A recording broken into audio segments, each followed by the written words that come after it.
This is short exercise 20-9. We're going to calculate the cost per EUP. EUP is equivalent unit of production. So going back to our slides, this is the production cost report.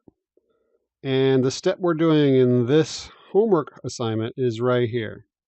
We're trying to calculate the cost per equivalent unit for direct materials, which is this column here, and conversion costs, which is this column here.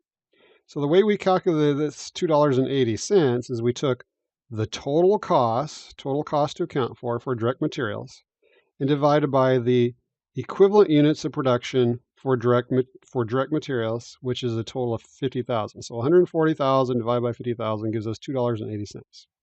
So what this $2.80 means is that in this assembly department, each unit has $2.80 of direct materials attached to it. And then for conversion costs, we take the total conversion cost of 68,000 divided by the equivalent units of production of 42,500 for conversion costs, and that gives us $1.60. So each unit of whatever it is that this company is, I guess this is puzzles, for each puzzle, the company has spent $1.60 in conversion costs on those puzzles for this assembly department, and has spent $2.80 of direct materials per puzzle for the assembly department. So let's get to this problem here. So the mixing department of fresh foods has 50,000 equivalent units of materials and 42,000 equivalent units of conversion costs for October. They have direct materials costs of 48,000 and conversion costs of 29,400. So our goal is to compute the cost per equivalent unit of production for direct materials and the conversion costs, round to the nearest cent. Begin by determining the formula to compute cost per equivalent unit. So the formula is we're going to take the total cost and divide by the equivalent units, and that gives us our cost per equivalent unit. So going back to this slide, we're taking the total cost to account for, divide by total EUP, 50,000, which came from up here, it gives us $2.80. So we're first going to do it for direct materials. So we need the total cost of direct materials, which is 48,000 right here. So we're going to take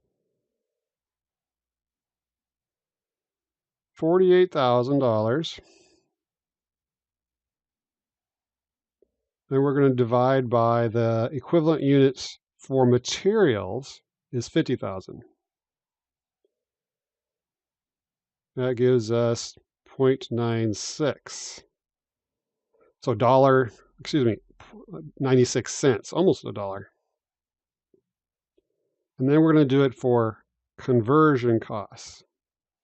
So the conversion costs, the total costs are 29,400. 29,400 divided by the units for conversion costs of 42,000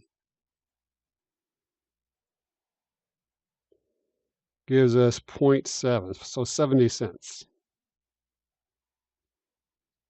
So what this means is whatever this fresh foods company is making in this department called the mixing department, they have each unit has 96 cents of direct materials costs and 70 cents of conversion costs. Remember, conversion costs are direct labor and manufacturing overhead.